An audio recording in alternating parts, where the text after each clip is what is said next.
Battle of Silkyara का भी मजहबी बंटवारा। मतलब इतने मूर्ख लोग हैं, इतने नफरती लोग हैं कि जो राहत बचाव कर्मी थे ना, जिन्होंने, जो जाबाज थे हमारे, जिन्होंने इतनी लंबी लड़ाई लड़ी और इन लोगों को बचाया, उन लोगों का भी, उन लोगों ने तो सुरंग खोदी। ये नफरती मूर्ख लोग उनका खोद खोद कर धर्म ढूंढ रहे हैं कि ये इस धर्म का था, ये इस धर्म का था, देखो ये मुसलमान था। इसी पर आप बात करेंगे। बैटल ऑफ सिलक्यारा, उसका भी मजहबी बंटवारा। देखिए आप,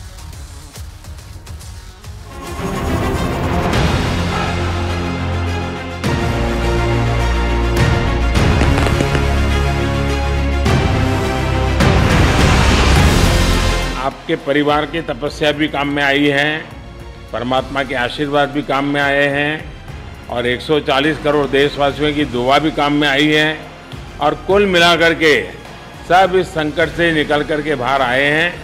तो मेरी आप सबको बहुत शुभकामनाएं। सभी श्रमिक स्वस्थ हैं और देखिए उनको अंदर भी उनका हौसला, उनका शरीर दोनों भगवान की कृपा से अच्छे रहे।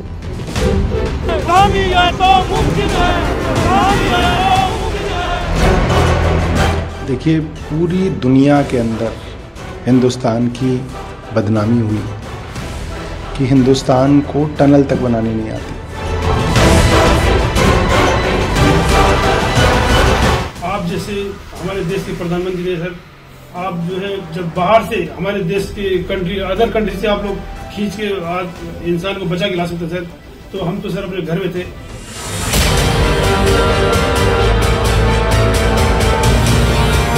कुछ लोगों का काम केवल राजनीति करना और नकारात्मकता, नेगेटिविटी फैलाना है, उनको वो करने दीजिए।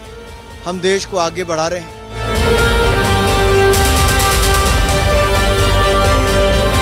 कल सुबह ही एक खबर निकाल गया था कि आज कुछ होने वाला था, तो दिन भर कल हम लोग व्याकुल था, क्या होगा क्या नहीं होगा। ये कंपनी कौन सी थी, इस कंपनी का आखिर मालिक कौन है, उसका कहीं इस रेस्क्यू ऑपरेशन में दूर दराज तक पता नहीं।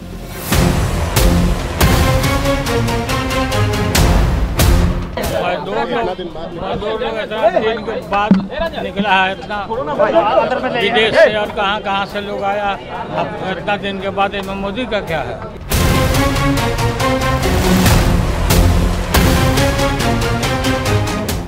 जान बचना ठीक बात है, उसके प्रयास के लिए जिन जिन ने प्रयास किया, जिन एजेंसियों ने काम किया, उनको धन्यवाद। ये तो पीएम का हमेशा हर चीज़ में वो इवेंट खोजते हैं और उसका किसी न किसी तरीके से उसका राजनीतिक लाभ उठाने का प्रयास करते हैं।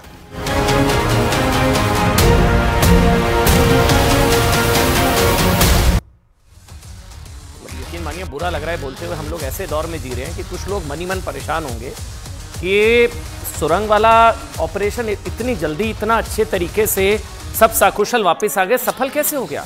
मोदी को कोसने का मौका हाथ से निकल गया। कुछ लोग होंगे परेशान।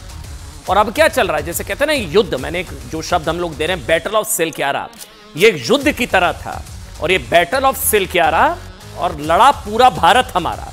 लेकिन कुछ लोग अब इसमें भी मजहबी बंटवारा कर रहे हैं। खबर को बहुत ध्यान से समझिएगा, आपको गुस्सा आएगा मगर मैं बताऊंगा। 398 घंटे और 50 मिनटों तक, लगभग 400 घंटे आप कह सकते हैं, देश के 41 मजदूर उत्तरकाशी की एक निर्माणाधीन सुरंग में फंसे रहे। ठीक, देश के, आपके, हमारी तरह 140 करोड़ लोग इन मजदूरों के लिए प्रार्थना करते रहे। 639, ये देखिए, 639 लोगों की टीम इन 41 मजदूरों को बाहर निकालने के लिए दिन रात लगी रही। अब इनमें उत्तराखंड पुलिस के 189, 100 लगभग 90 लोग, स्वास्थ्य विभाग के लगभग 106 लोग थे, आईटीबीपी के 77 जवान थे, एनडीआरएफ के 62। आपको लग रहा होगा मैं ये सब क्यों बता रहा हूं, आगे बताता हूं क्यों बता रहा हूं, देखते रहिए बस आंकड़े। एसडीआरएफ के 39 सदस्य, जल संस्थान उत्तरकाशी के 46 लोग, बिजली विभाग के 32 लोग, बॉर्डर रोड ऑर्गेनाइजेशन के 38 जवान शामिल थे और भारतीय सेना की मद्रास सैपर्स के इंजीनियर्स कोर के 30 सदस्य भी हमारे अपने 41 मजदूरों की जान बचाने में जुटे हुए थे। ये सब तो ठहरे अलग अलग सरकारी विभागों के कर्मचारी। इसके अलावा 20 रैट होल माइनर्स, उनको नहीं भूल सकते भाई, उनकी वो टीम इस रेस्क्यू मिशन में शामिल थी, जिसने 15 घंटों में वो कर दिखाया जो दुनिया की सबसे शक्तिशाली मशीनों में से एक ऑगर भी 17 दिनों में नहीं कर पाई।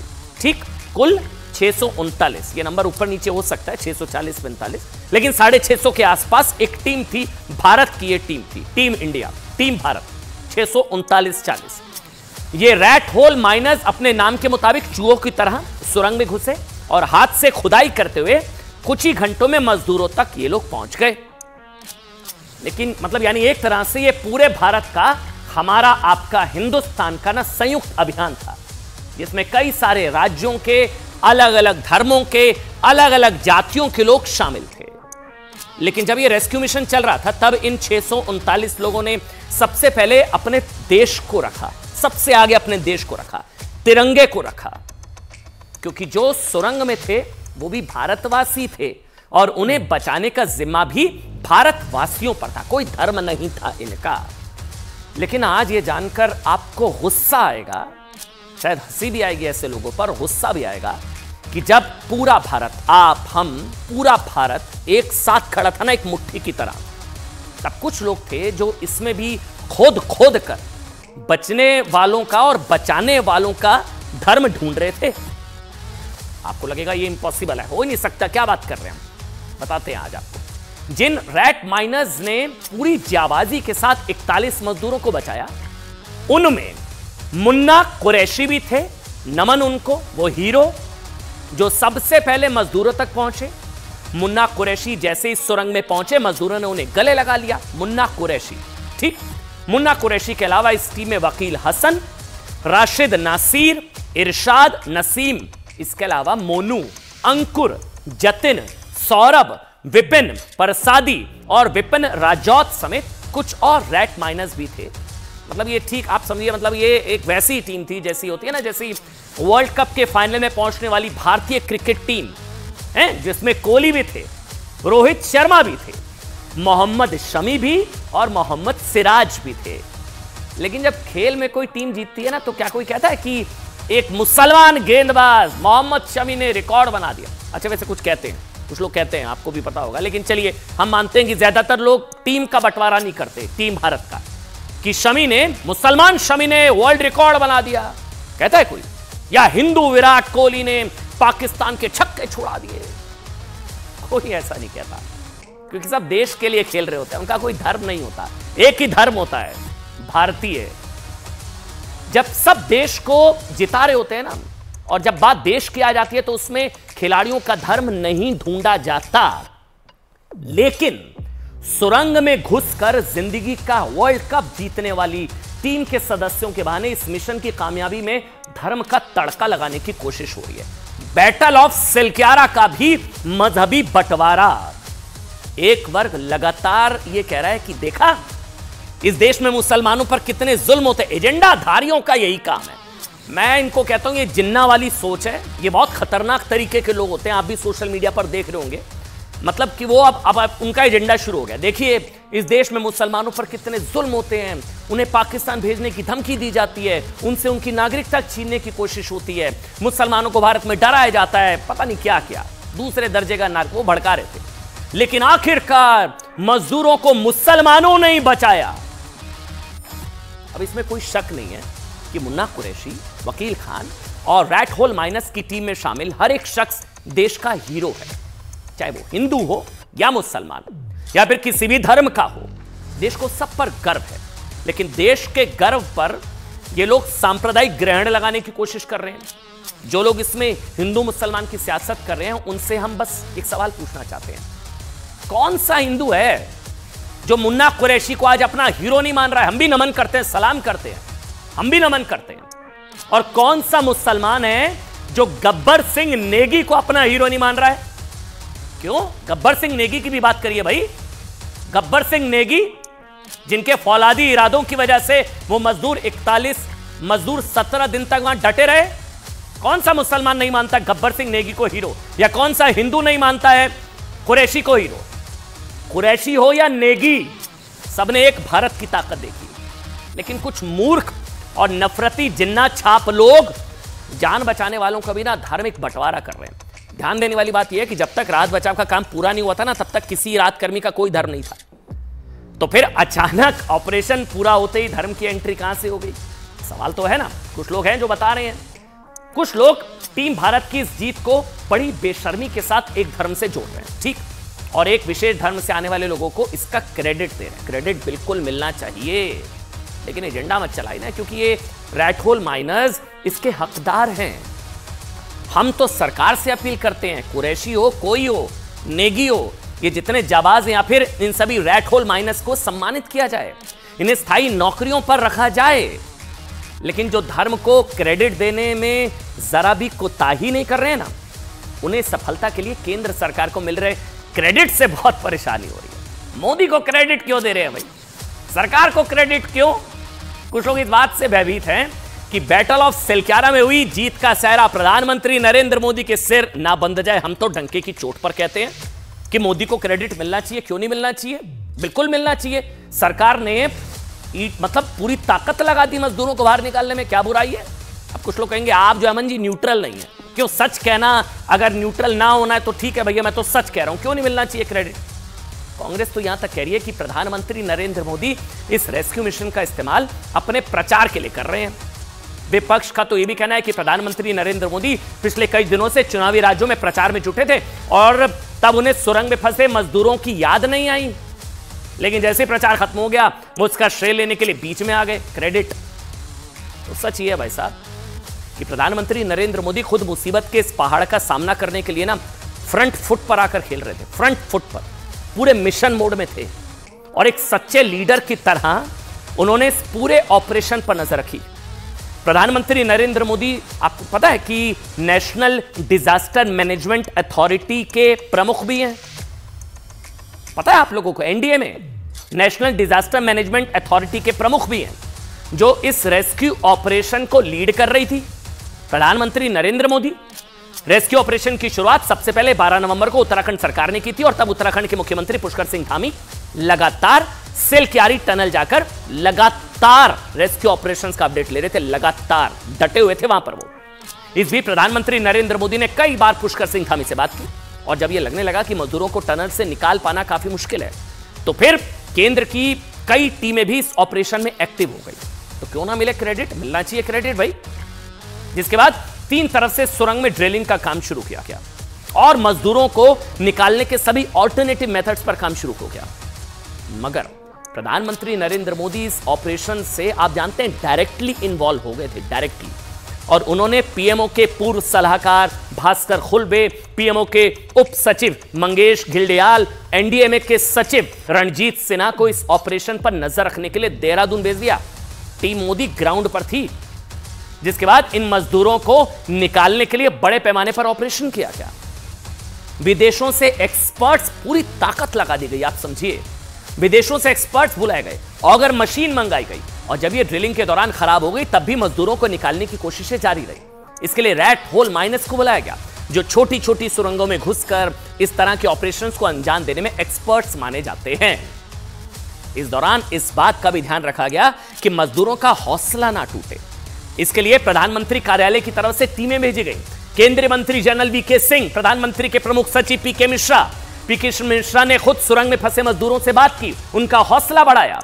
इसके अलावा केंद्र सरकार के मंत्री नितिन गडकरी ने भी जिस जगह पर ऑपरेशन चल रहा था वहां का दौरा किया। नितिन गडकरी, वीके सिंह, पीके मिश्रा, पीएमओ प्रधानमंत्री नरेंद्र मोदी लगातार नजर बनाए हुए थे।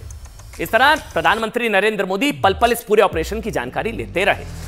सभी एजेंसियां इस ऑपरेशन में मिशन मोड में लगी थी, जिसका परिणाम क्या हुआ कि 57 मीटर तक पहाड़ को खोदकर 4531 मीटर लंबी सुरंग में फंसे 41 मजदूरों को बाहर निकाल गया। नया भारत है, एक एक जान की कीमत है, एक एक जान की कीमत।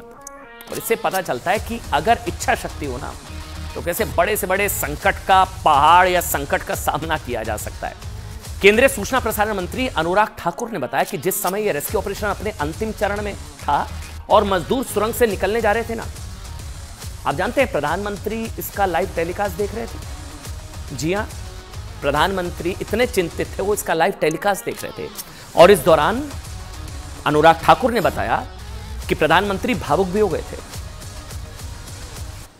आपने ठीक कहा, कैबिनेट में उसका विषय भी आया। प्रधानमंत्री जी बहुत भावुक भी थे और एक होल ऑफ गवर्नमेंट या पूरा देश जैसे एक तरह से आप सबकी दुआएं भी साथ में थी और हर तरह के प्रयास एक एक जान बचाने के लिए किया गया। प्रधानमंत्री जी चुनाव प्रचार के दौरान भी दिन में कम से कम 2 बार स्थिति को वहाँ के मुख्यमंत्री से जानकारी तो लेते थे, अपने पीएमओ के अधिकारी भी वहाँ पर थे, केंद्र सरकार के डिपार्टमेंट्स के अधिकारी थे, दुनिया भर से जहाँ से जो भी सहायता ली जा सकती थी वो भी थी। आपको जानकारी देने के लिए दिन में 2 बार प्रेस ब्रीफिंग, एक बार यहाँ से एक बार उत्तराखंड से भी की जाती थी। लेकिन एक बात तो जरूर है, एक टीम स्पिरिट क्या होती है, नेतृत्व क्षमता क्या होती है, हमारे श्रमिक भाइयों ने वो भी दिखाया है। सबसे बड़ी बात इस रेस्क्यू की ये रही कि इसके अंदर प्रधानमंत्री जी का पूरा मार्गदर्शन मिलता रहा, उनकी निरंतर इसके ऊपर नजर रही।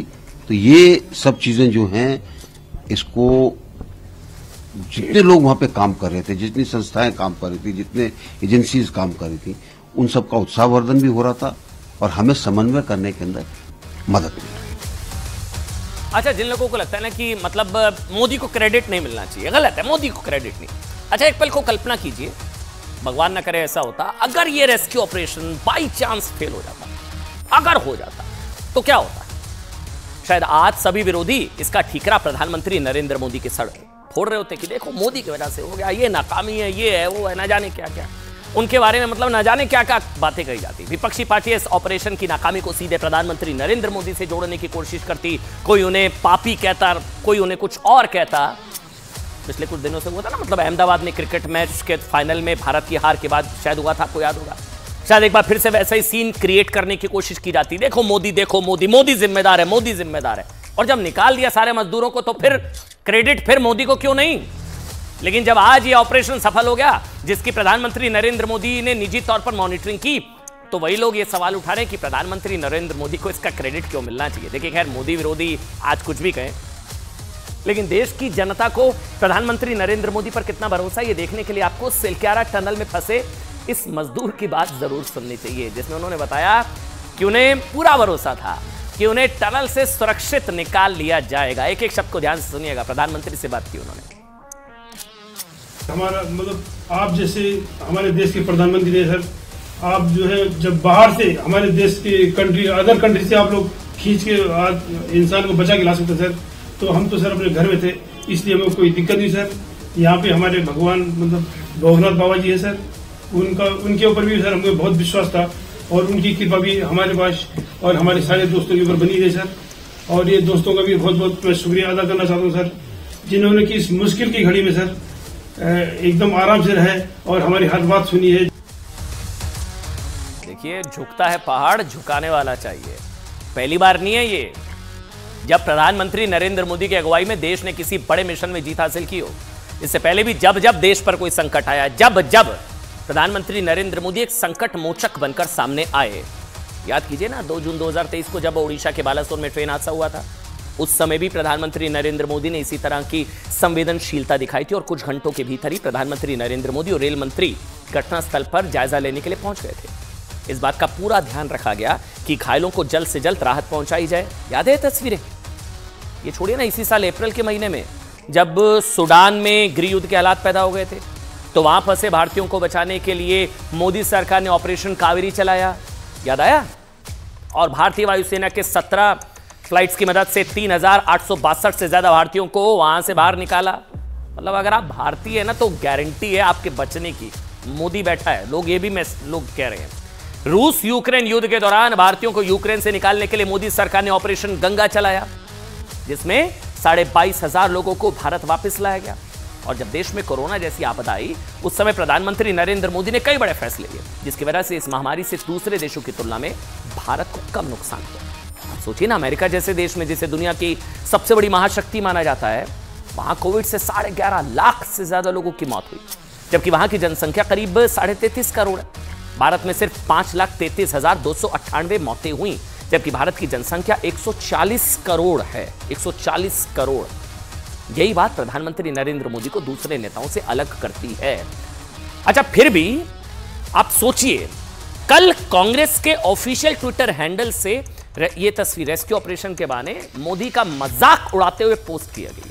ये तस्वीर जो हम आपको दिखा रहे हैं, यहां पर भी पॉलिटिक्स चल रही थी। कह रहे हैं ना कि ये सुरंग से मजदूर बाहर आ गए, लेकिन सियासत की इतनी अंधेर सुरंग है ना, जिसके अंदर ये मतलब ये सियासत की ऐसी अंधेर सुरंग है जिसका कोई उजाला नहीं है। शायद ये ट्वीट की गई थी, कुछ कैमरे वगैरह लगाएं तो साहब के दर्शन हो जाएं, ये लिखकर मजाक उड़ाया गया था। रेस्क्यू ऑपरेशन चल रहा है, इतना गंभीर संवेदनशील मामला है। शायद कांग्रेस ये बताने की कोशिश कर रही थी कि रेस्क्यू ऑपरेशन का भी क्रेडिट मोदी ले सकते हैं। जब वहां कैमरा लगेंगे तो मोदी वहां पहुंचेंगे। हालांकि कुछ ऐसा नहीं हुआ, मोदी वहां नहीं पहुंचे। लेकिन खुद जब कांग्रेस सत्ता में थी ना, अब वो क्रेडिट की बात चल रही है ना, क्रेडिट। चलिए मैं कहानी सुनाता हूं आपको। तस्वीरें याद है आपको? थोड़ा सा यादाश्त पर थोड़ा सा जोर डालिए, याद आएगा। क्रेडिट की बात हो रही है ना, क्रेडिट लेने की। लाइट कैमरा एक्शन, आपदा का लाइट कैमरा एक्शन वाला मोमेंट।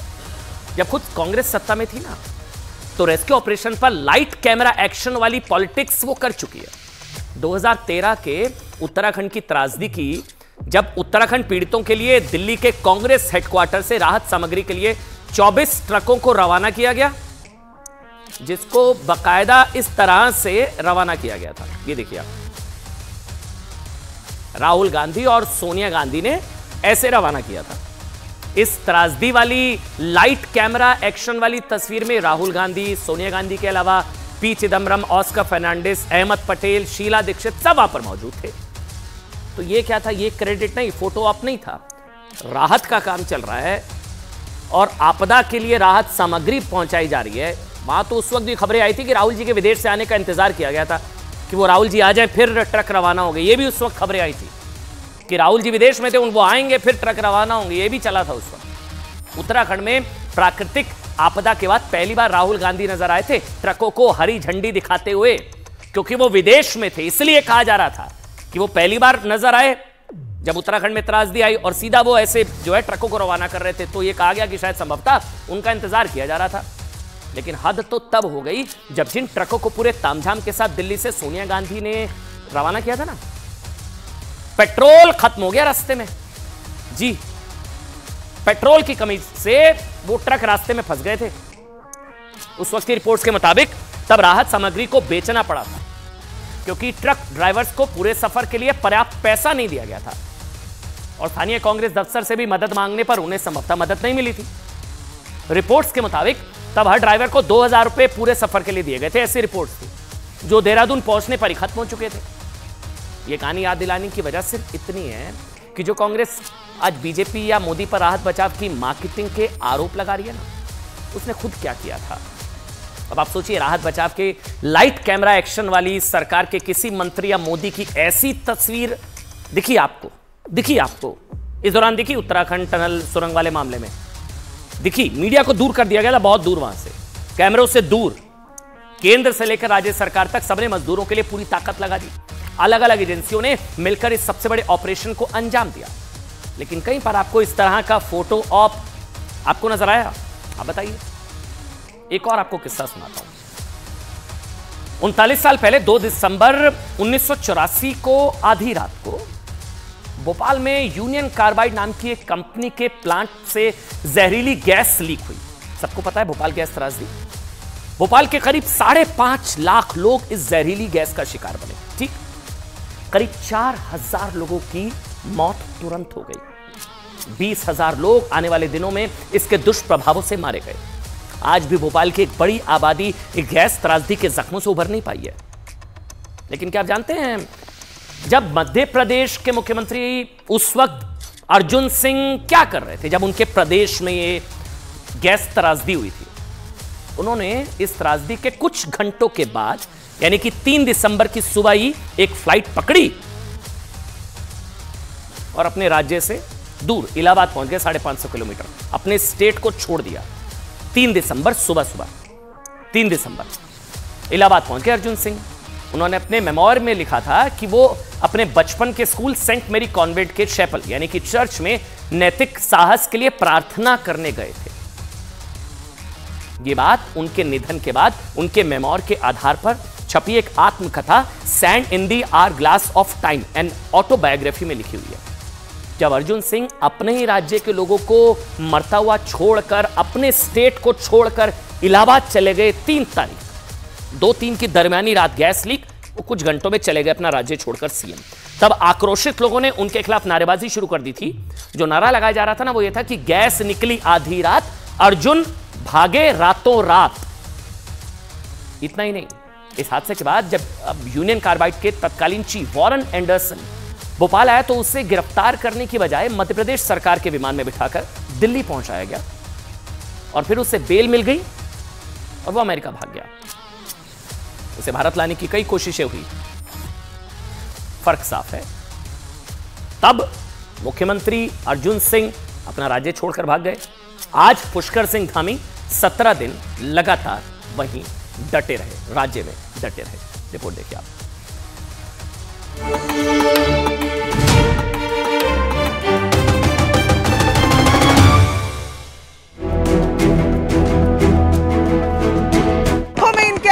खुशी के आंसू है, मुझे बहुत गर्व महसूस हो रहा है अपने आप को और सब पे, मेरे भारत को।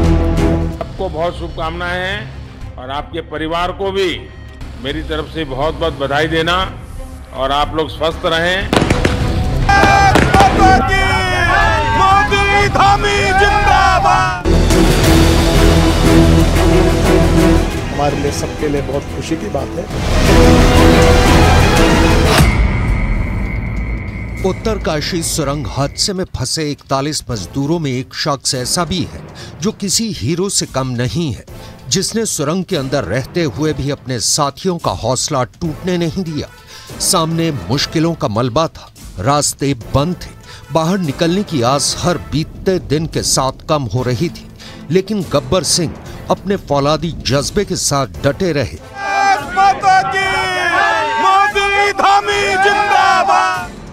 मजदूरों का हौसला ना टूटे, इस बात की जिम्मेदारी संभाली फोरमैन गब्बर सिंह नेगी ने।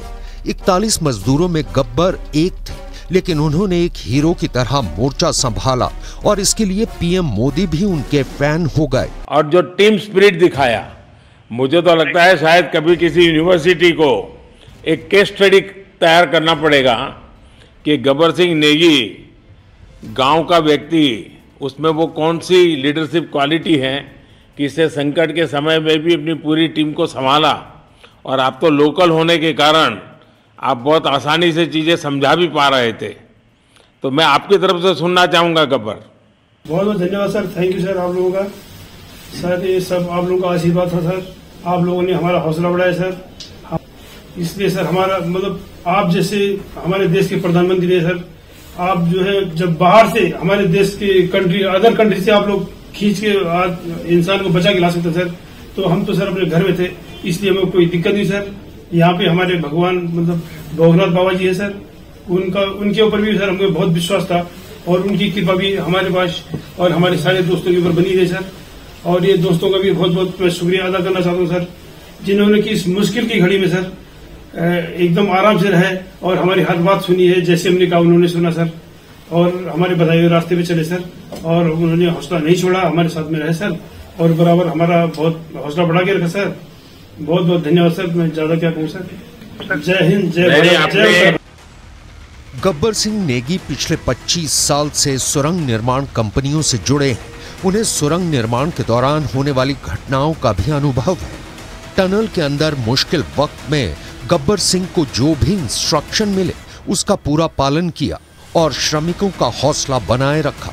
पीएम मोदी से बात करते हुए गब्बर सिंह ने बताया कि वो इस तरह के हादसे का पहले भी शिकार हो चुके हैं। अच्छा, आप में से ऐसे कोई थे जिसको पहले कभी कोई मुसीबत झेलनी पड़ी हो काम करते करते? वैसे अंदर कोई थे जिसके कोई अनुभव काम में आए हो आपके? सर ऐसा तो नहीं था, लेकिन एक बार मैं सिक्किम में था, उस टाइम लैंड स्लाइड हुआ था सर, अर्थक्वेक आया था, भूकंप आया सर, उसमें हम थोड़ा बहुत फंसे हुए थे सर, मतलब काफी दिन तो उसमें काफी प्रॉब्लम आई थी सर, लेकिन ऐसे टनल के अंदर नहीं फंसे थे सर। एक हीरो अंदर था जो मजदूरों का हौसला टूटने नहीं दे रहा था, तो दूसरी तरफ वो 20 रैट माइनर्स थे जो धीरे धीरे सुरंग को चीरकर मजदूरों तक पहुंचने की कोशिश में थे। सुरंग के अंदर अमेरिका से आई 25,000 किलो की ऑगर मशीन ने लंबी ड्रिलिंग की, लेकिन जिद्दी चट्टान के सामने हजारों टन वजनी मशीन ने हार मान ली। तो सामने आए 20 रैट माइनर्स। इसे लीड कर रहे थे मुन्ना और देवेंद्र। सुरंग के अंदर एक एक इंच में बेहद सावधानी से रेंगते हुए, खतरा उठाते हुए मुन्ना और देवेंद्र आगे बढ़ रहे थे, जिनके जिम्मे था अब तक का सबसे मुश्किल ऑपरेशन। असल वो रिएक्शन बड़ा भावुक रिएक्शन था। जब हमने उनको देखा और उन्होंने हमको देखा तो एक तरीके से ये मानिए कि जैसे एक प्यासा होता है ना सर, जब रेगिस्तान में पानी मिल जाता है सर, वो उनके लिए था और वो हमारे लिए था। हम इस वजह से सर हमने जो कमिटमेंट किया और जो हमें जिस मकसद से आए वो मकसद हमारा पूरा हुआ, हमारी लाइफ का। रैट माइनर्स टीम का एक ही लक्ष्य रहा, वो ये कि 17 दिनों से फंसे श्रम वीरों को सुरक्षित बाहर निकालना। इन योद्धाओं की टीम ने सुरंग के अंदर रास्ता खोदने के लिए 36 घंटे का वक्त मांगा था, लेकिन इनके मजबूत इरादों के सामने सुरंग की दीवारें टिक नहीं पाई और सिर्फ 23 घंटे के अंदर ही 6 इंच की पाइप के अंदर से होते हुए मजदूरों तक पहुंच गए। मुझे बहुत खुशी लग रहा है। खुशी लग रहा है। क्या कहेंगे सरकार को, क्या कहेंगे? धन्यवाद देंगे जो कि मेरे बेटे को मेरे गोद में डाल दिया, और उनको लाख लाख शुक्रिया करती हूँ और तहे दिल से आशीर्वाद देती हूँ कि वो मेरे बच्चे समान है, वो मेरे बच्चे को निकाल दिया। मिनिस्टर का, तुम्हारे मुख्यमंत्री का, बहुत पुष्कर धामी का